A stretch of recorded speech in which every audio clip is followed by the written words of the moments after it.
తెలంగాణ శక్తి TV న్యూస్కి స్వాగతం సుస్వాగతం.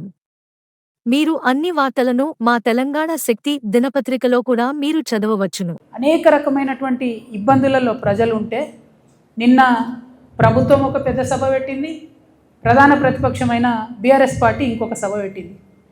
ఏం చేసిరు వీళ్ళిద్దరు సభలు పెట్టి అంటే, బీఆర్ఎస్ పార్టీ ఏమో ఉట్టి కథలు చెప్పింది, కాంగ్రెస్ పార్టీ ఏమో పిట్ట కథలు చెప్పింది. ప్రజల వ్యతలు ప్రజల కష్టాలు మాత్రం ఎవరు చెప్పలేదు.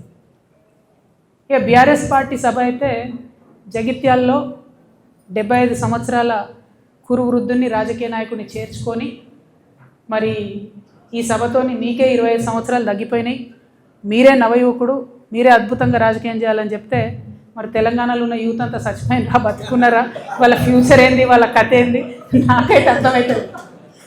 అందుకే నేను ఇన్వైట్ చేస్తున్నా. నేను కొత్తగా పెట్టబోయే పార్టీలో యూత్కి మంచి అవకాశాలు ఉంటాయి కాబట్టి యంగ్ పార్టీగా ఉండేటటువంటి కొత్త చేంజ్ తీసుకొచ్చే పార్టీ వైపు ప్రజలు చూడాలని చెప్పి నేను రిక్వెస్ట్ చేస్తా ఉన్నా.